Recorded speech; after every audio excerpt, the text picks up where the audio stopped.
Hello students, Safat Khan chemistry math online classes में आपका स्वागत है। आइए आज एक वीडियो लेकर आते हैं। यहाँ पर सभी प्रतियोगी परीक्षाओं के लिए है। कोई भी परीक्षा हो, चाहे वो टेट हो या सीटेट हो या अन्य कोई भी परीक्षा हो, जिसके लिए बहुत ही महत्वपूर्ण ये क्वेश्चन है। इसमें आपको केमिस्ट्री क्वेश्चन मिल जाएंगे, जीव विज्ञान के मिल जाएंगे। तो इसको आप पूरी वीडियो को देखें लगातार, कहीं रुकिए ना, पूरी वीडियो को आपको देखना है। जैसे जल का रासायनिक सूत्र क्या होता है, सबको मालूम है कि जल का जो रासायनिक सूत्र होता है वो H2O होता है। ये जल का क्या है, रासायनिक सूत्र है या अणुसूत्र है H2O। लेकिन अगर कहा जाए कि जल का रासायनिक नाम क्या है, जल का रासायनिक नाम क्या होता है, तो ये तो सूत्र है, अणुसूत्र है H2O। लेकिन जल का जो रासायनिक सूत्र होता है, रासायनिक नाम जो होता है, जल का रासायनिक नाम जो होता है, H को कहते हैं हाइड्रोजन। यहाँ पर हाइड्रोजन के 2 मॉलिक्यूल्स हैं और यहाँ पर एक ऑक्सीजन है, तो H2O को कहते हैं जल का सूत्र। लेकिन अगर कहा जाए कि जल का रासायनिक नाम बताओ, तो H से हाइड्रोजन, O से ऑक्साइड, तो जल का जो रासायनिक नाम होता है वो कहलाता है हाइड्रोजन ऑक्साइड। तो जल का अणुसूत्र H2O, लेकिन जल का जो रासायनिक नाम होता है उसको कहते हैं हाइड्रोजन ऑक्साइड। फिर यहाँ पर देखते हैं भारी जल का रासायनिक सूत्र क्या होता है। भारी जल का रासायनिक अणुसूत्र कहो या सूत्र कहिए, दोनों बात एक ही है। तो भारी जल का जो रासायनिक सूत्र होता है, तो भारी जल का होता है D2O। D2O को कहते हैं भारी जल, अर्थात इसको बोला जाता है ड्यूटीरियम। D से होता है ड्यूटीरियम। ड्यूटीरियम का प्रतीक 1H2B होता है, या इसको कहते हैं D2। तो NH2 को भी ड्यूटीरियम बोलते हैं। O माने हो गया ऑक्साइड। यही O अगर अकेला रहता है तो इसको कहा जाता है केवल ऑक्सीजन का प्रतीक है, ऑक्सीजन का सिंबल है। लेकिन ये अगर यौगिक में आ जाता है, ये अकेले है, अगर ये यौगिक में होता है तो ऑक्साइड कहा जाता है इसे। तो D माने हो गया ड्यूटीरियम, O से हो गया ऑक्साइड। तो भारी जल का जो रासायनिक सूत्र है वो D2O है और इसको कहा जाता है ड्यूटीरियम ऑक्साइड। कभी कभी एग्जाम में आता है कि भारी जल का अणुभार क्या होता है, या भारी जल का अणुभार कितना होता है निकालिए।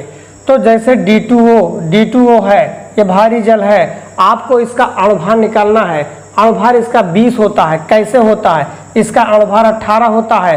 तो इसमें से हम 2 एक का निकाल के आपको बता दे रहे हैं, बाकी उसी तरह सब लगते हैं। तो अणुभार निकलता कैसे है, जैसे मान लीजिए हम यहाँ पर पहले जल का निकालते हैं। जल का हमें निकालना है अणुभार। तो अणुभार कैसे निकलता है, जो ये तत्व दिए हुए हैं इनका हम क्या करते हैं, परमाणु भार को लिखकर जोड़ लेते हैं। तो जैसे हाइड्रोजन का जो परमाणु भार होता है, देखिए हाइड्रोजन, ये ऊपर वाली संख्या को परमाणु भार एटॉमिक वेट बोला जाता है और नीचे वाली संख्या को एटॉमिक नंबर अर्थात परमाणु क्रमांक बोला जाता है। तो अणुभार निकाला जाता है तत्वों के परमाणु भार से। तो हाइड्रोजन का जो परमाणु भार है वो 1 है, तो 1 लिख दिया। नीचे 2 है, 2 से गुणा कर दीजिए, आगे धन लगाओ क्योंकि ऑक्सीजन का लिखना है। ऑक्सीजन का प्रतीक होता है O, इसका परमाणु क्रमांक 8 होता है, लेकिन परमाणु भार कितना होता है, 16 होता है। अणुभार हमेशा परमाणु भार से ही निकाला जाता है। तो यहाँ पर 16 लिख दिया, 2 1 कम 2, 16, अर्थात जल का जो अणुभार होता है वो कितना होता है, 18 आता है। कभी कभी परीक्षाओं में ये भी पूछ लिया जाता है कि जल का अणुभार बताइए, तो आप निकालना जानते रहिए, तुरंत निकाल लीजिए।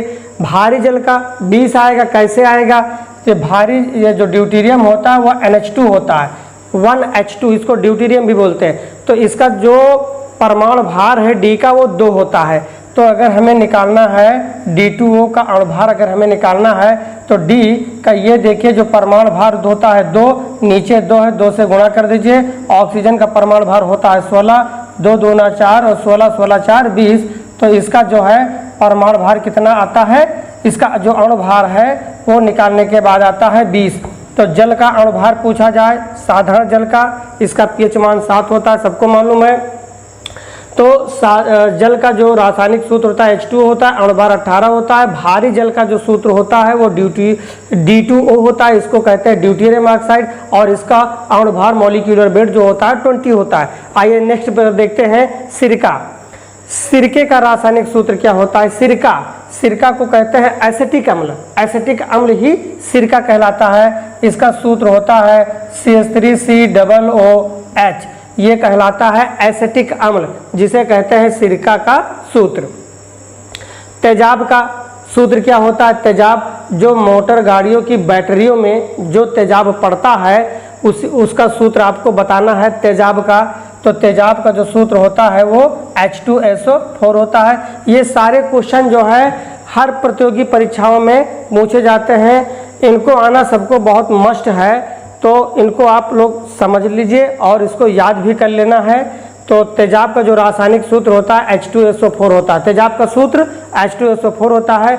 इसे औद्योगिक रसायन भी कहा जाता है, इसे औद्योगिक अम्ल भी कहा जाता है। H2SO4 क्या है? औद्योगिक अम्ल है। क्यों? क्योंकि ज़्यादातर इसका उपयोग औद्योगिक में किया जाता है, मोटर गाड़ियों के बैटरियों में डाला जाता है, इसलिए इसको बोला जाता है तेजाब। तो ये औद्योगिक अम्ल भी कहलाता है। अगर परीक्षा में पूछ लिया जाए कि किसी एक औद्योगिक अम्ल का नाम बताओ, तो औद्योगिक अम्ल का नाम आपको क्या कहना है? ये होता है H2SO4, इसका नाम होता है सल्फ्यूरिक अम्ल।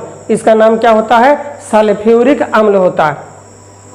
आइए नमक के अम्ल का रासायनिक सूत्र बताना है आपको कि नमक का सूत्र नहीं, क्योंकि नमक खाने वाला जो नमक होता है, साधारण जो नमक होता है उसका फार्मूला होता है NaCl, लेकिन यहाँ पर कहा जा रहा है कि नमक के अम्ल का रासायनिक सूत्र, तो उसे कहते हैं HCl, जिसको कहा जाता है हाइड्रोक्लोरिक अम्ल।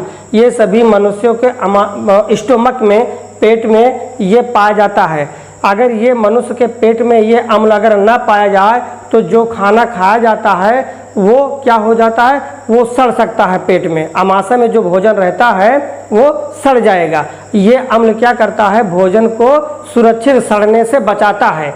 तो ये जो है नमक के अम्ल का रासायनिक सूत्र होता है HCl, इसे कहते हैं हाइड्रोक्लोरिक अम्ल भी कहा जाता है। और ये सभी मनुष्यों के पेट में, आमाशय में पाया जाता है। ये क्या करता है? भोजन को सड़ने से बचाता है। आइए यहाँ पे देखिए साधारण नमक का सूत्र क्या है? खाने वाला जो नमक है उसका सूत्र होता है NaCl। ये साधारण नमक है, खाने वाला नमक है। इसका रासायनिक नाम होता है सोडियम क्लोराइड और कहा जाता है साधारण नमक। कहा जाता है साधारण नमक का सूत्र बताओ NaCl।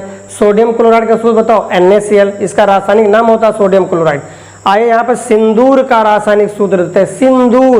सिंदूर जो लगाया जाता है मांग में वो होता है HGS, इसको बोलते हैं HGS। इसका रासायनिक नाम होता है मर्क्यूरिक सल्फाइड। Hg मरकरी है, S क्या है? सल्फर, यौगिक में रहता है सल्फाइड पढ़ा जाता है। तो HGS इसको बोलते हैं मर्क्यूरिक सल्फाइड। ये सिंदूर का सूत्र होता है जो मांग में लगाया जाता है। इसको याद कर लीजिए। यदि आपको मेरी वीडियो पसंद आ रही तो इसे लाइक करें, ज़्यादा से ज़्यादा शेयर करें और सब्सक्राइब अवश्य करें। यहाँ पर देखिए जिप्सम का जो रासायनिक सूत्र होता है जिप्सम, तो जिप्सम का जो सूत्र होता है वो CaSO4.2H2O होता है। यहाँ पर क्या है? 2। तो ये होता है जिप्सम का सूत्र। जिप्सम कहाँ उपयोग होता है? सीमेंट में। सीमेंट का प्रयोग जो है कहाँ करते हैं? सीमेंट में जो है जिप्सम का प्रयोग किया जाता है। जिप्सम ये सीमेंट के सीमेंट को क्या करता है? जमाता है। तो CaSO4.2H2O ये क्या है? ये जिप्सम का रासायनिक सूत्र होता है CaSO4.2H2O। प्लास्टर ऑफ पेरिस जिसको कहा जाता है POP, घरों में देखा होगा आप लोगों ने, घरों में जो POP कराया जाता है छतों में, उसी का ये फार्मूला होता है। POP छतों में होता है तो उसको शॉर्ट में बोलते हैं POP, प्लास्टर ऑफ पेरिस। या कभी देखा होगा जो हड्डी टूट जाती है पैर हाथ की तो डॉक्टर लोग जो प्लास्टर चढ़ाते हैं वही ये POP होता है। और इसका फार्मूला बहुत आसान है। जिप्सम में देखिए जल के 2 मॉलिक्यूल्स हैं। यहाँ पर जल के कितने अणु हैं? 2 अणु हैं। और प्लास्टर ऑफ पेरिस में सब कुछ यही सूत्र रहेगा, लेकिन जल का जो मॉलिक्यूल्स होता है वो हाफ होता है, आधा होता है। जैसे यहाँ पर लिख देते हैं SO4 डॉट हाफ H2O, ये प्लास्टर ऑफ पेरिस का बन जाता है formula. CaSO4 dot half H2O, half H2O रहेगा तो POP बन जाएगा प्लास्टर ऑफ पेरिस, लेकिन यहाँ पर अगर 2 हो जाएगा तो वो बन जाता है जिप्सम। ये यहाँ पर देखिए जल गैस, परीक्षा में एग्जाम में बहुत पूछा जाता है कि जल गैस का सूत्र बताइए या प्रोड्यूसर गैस का सूत्र बताइए। अक्सर परीक्षाओं में एग्जाम में ये पूछा जाता है, बहुत इंपॉर्टेंट है, इसको आप रटे रहिए और पूरी वीडियो देखते जाइए। क्वेश्चन बहुत ही अच्छे इसमें सेलेक्ट किए गए हैं। जल गैस, प्रोड्यूसर गैस बहुत इंपॉर्टेंट है, परीक्षाओं में अक्सर पूछा जाता है। तो जल गैस, तो जल गैस का जो फार्मूला होता है वो होता है CO plus H2। Producer gas का जो होता है CO प्लस N2। CO को कहते हैं कार्बन मोनोऑक्साइड गैस, ये है हाइड्रोजन गैस। कार्बन मोनोऑक्साइड और हाइड्रोजन गैस, इन दोनों का मिश्रण ही कहलाता है जल गैस। तो अगर जल गैस का फार्मूला पूछा जाए तो CO plus H2। Producer gas carbon monoxide gas और नाइट्रोजन गैस का मिश्रण जो होता है वो प्रोड्यूसर गैस हो जाता है। अब ये दोनों में अक्सर जो है कंफ्यूजन पैदा हो जाता है परीक्षाओं में कि अब देखिए दोनों सूत्र बिल्कुल एक जैसे हैं, केवल फर्क यहाँ पर ऊपर H2 है और यहाँ पर N2 है, ये हाइड्रोजन है नाइट्रोजन है। तो आपको याद किस तरह करना है, ट्रिक से याद करना है। देखिए जल का सूत्र होता है H2O, सबको मालूम, अभी हमने बताया है। जल का जो सूत्र होता है वो H2 होता है। यहाँ पर जल कहा गया है तो जल में क्या होता है बोलो, हाइड्रोजन होता है। तो जो हाइड्रोजन होगा वही जल का फार्मूला हो जाएगा, और जिसमें हाइड्रोजन नहीं है तो फिर वो प्रोड्यूसर गैस है। तो ये प्रोड्यूसर गैस का फार्मूला CO प्लस N2 और जल गैस का फार्मूला होता है CO प्लस H2। अब आइए कुछ यहाँ पर जीव विज्ञान है। जैसे कहा जाएगा कि यहाँ पर कोशिका जो सेल होता है, हमारा जो शरीर होता है वो छोटी छोटी कोशिकाओं से मिलकर बना होता है। जिस तरह हमारा एक कमरा घर ईंटों से बना होता है, ठीक उसी प्रकार जो हमारा शरीर है, बॉडी है, वो छोटी छोटी कोशिकाओं से क्या है, निर्मित है। तो यहाँ पर आइए कुछ क्वेश्चन देख लेते हैं, सेल पर आधारित है। कोशिका की खोज, देखिए कोशिका की खोज तो रॉबर्ट हुक ने किया था 1665 में, लेकिन यहाँ पर आपको ये बताना है निर्जीव कोशिका और सजीव कोशिका। निर्जीव कोशिका की खोज किसने किया है, तो रॉबर्ट हुक ने 1665 ईस्वी में किया था। वो निर्जीव कोशिका की खोज किया था रॉबर्ट हुक ने 1665 में। लेकिन सजीव कोशिका जो सजीव है, सजीव कोशिका की जो खोज किया है वो किया है ल्यूवेनहॉक ने किया है। इसको किसने किया था, ल्यूवेनहॉक ने, ल्यूवेनहॉक ने किया था, ल्यूवेनहॉक ने किया था। इसको कहते हैं ल्यूवेनहॉक, ल्यूवेनहॉक ने किया था। तो सजीव कोशिका की खोज किसने किया, ल्यूवेनहॉक ने। तो कोशिका की खोज, कोशिका निर्जीव भी होती है सजीव भी होती है। तो निर्जीव कोशिका की खोज रॉबर्ट हुक ने 1665 में किया था, लेकिन सजीव कोशिका की खोज ल्यूवेनहॉक ने किया था। फिर इसी पर देखिए क्वेश्चन है कि कोशिका सिद्धांत का प्रतिपादन किसने किया, कोशिका सिद्धांत का प्रतिपादन। अब यहाँ पर सिद्धांत आ गया, यहाँ पर केवल कोशिका है। कोशिका की खोज कहा जाए तो निर्जीव और सजीव दोनों हैं, रॉबर्ट हुक, ल्यूवेनहॉक। लेकिन अगर कहा जाए कोशिका सिद्धांत का प्रतिपादन किसने किया, तो वो किया है स्लाइडेन और श्वान ने किया है। फिर कहा गया, देखिए सारे क्वेश्चन कोशिका पर आधारित है। कोशिका का द्वारपाल कहा जाता है किसको, कोशिका का द्वारपाल किसे कहा जाता है, तो कोशिका झिल्ली को कहा जाता है। कोशिका का द्वारपाल कोशिका झिल्ली को कहा जाता है। अब कोशिका झिल्ली किसकी बनी होती है, वह लिपिड और प्रोटीन की बनी होती है। लिपिड और प्रोटीन की कोशिका झिल्ली बनी होती है।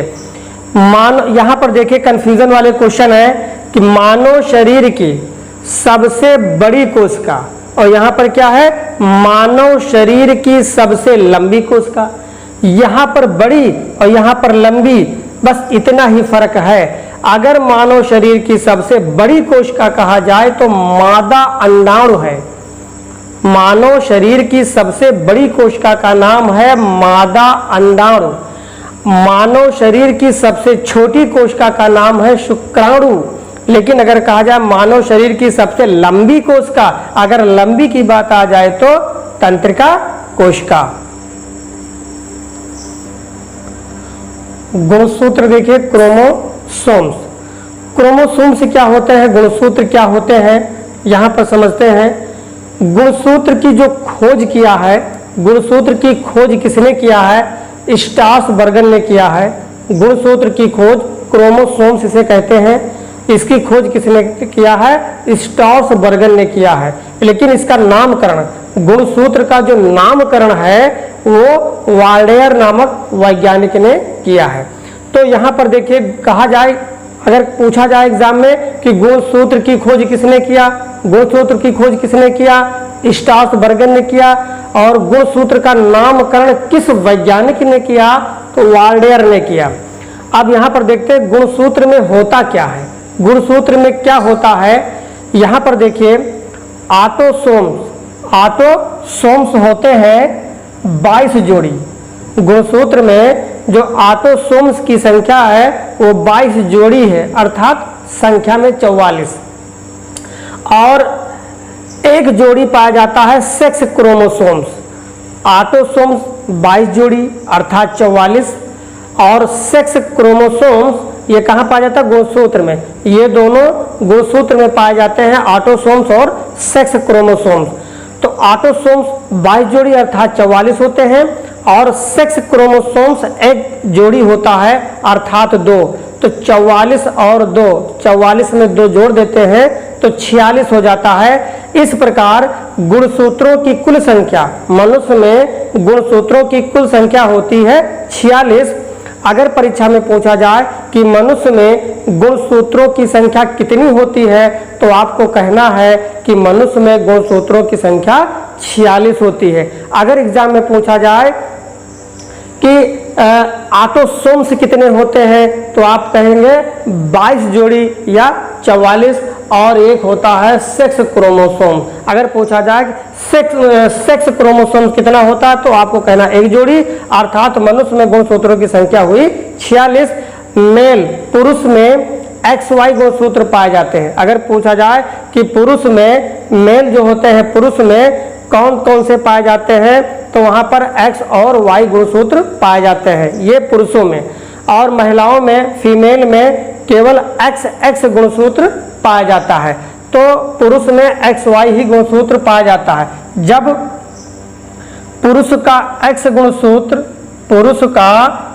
गुणसूत्र और चूंकि महिला में केवल X ही X होता है, इसमें XY होता है, तो जब पुरुष का X गुणसूत्र और महिला का X गुणसूत्र दोनों आपस में मिलते हैं तो होता है लड़की का जन्म। और अगर मेल पुरुष का Y गुणसूत्र महिला के, चूंकि महिला में X ही होता है तो XY हो जाता है। तो यहाँ पर देखिए XY है, तो यहाँ पर जो होगा वो लड़के का जन्म होगा।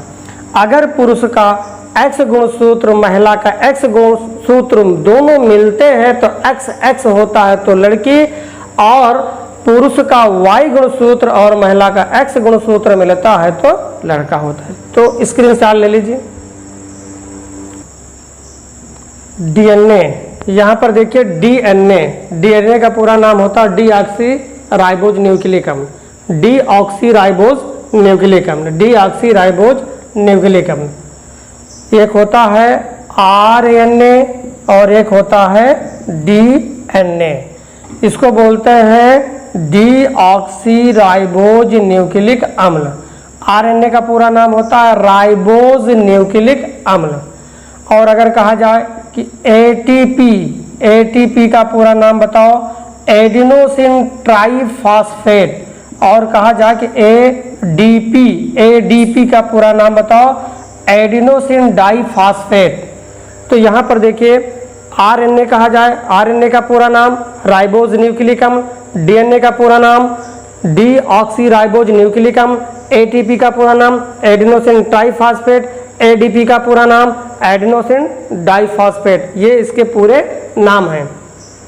तो डीएनए कोशिका के किस अंग में पाया जाता है? डीएनए जो होता है डी राइबोज न्यूक्लिक अम्ल कोशिका के किस अंग में पाया जाता है? तो यहाँ पर केंद्रक में भी पाया जाता है, हरित लवक में भी पाया जाता है, माइटोकांड्रिया में भी पाया जाता है। तो डीएनए कोशिका के किस अंग में पाया जाता है? डीएनए कोशिका के केंद्रक में भी पाया जाता है, हरित लवक में भी पाया जाता है और माइटोकांड्रिया में भी पाया जाता है। और यहाँ पर अगर चौथा विकल्प यहाँ पे लिख दे 1 2 3 4, चौथा विकल्प लिख दे उपरोक्त में से कोई नहीं, तो या उपरोक्त में से सभी, तो अगर चौथा यहाँ पे लिख देंगे उपरोक्त में से सभी तो चौथा ऑप्शन इसका सही हो जाएगा। तो आपको इसमें रटना है कि डीएनए कोशिका के किस अंग में पाया जाता है? तो डीएनए कोशिका के केंद्रक में पाया जाता है, हरित लवक में पाया जाता है, माइटोकांड्रिया में पाया जाता है। केंद्रक की खोज किसने किया था? रॉबर्ट ब्राउन ने किया था। हरित लवक क्या है? हरित लवक को कोशिका का क्या कहते हैं? रसोई घर कहा जाता है। बहुत इंपॉर्टेंट क्वेश्चन है, अक्सर एग्जाम में पूछे जाते हैं, आप इनको रट लेना है। और हरित लवक को कोशिका का क्या कहते हैं? रसोई घर कहा जाता है। अब यहाँ पर माइटोकांड्रिया बचा है, तो माइटोकांड्रिया को कोशिका का क्या कहा जाता है? पावर हाउस या विद्युत गृह कहा जाता है। तो माइटोकांड्रिया को कोशिका का क्या कहते हैं? पावर हाउस या उसको कहते हैं विद्युत गृह कहा जाता है। यदि आपको मेरी वीडियो पसंद आ रही तो इसे लाइक करें, ज़्यादा से ज़्यादा शेयर करें और सब्सक्राइब करें।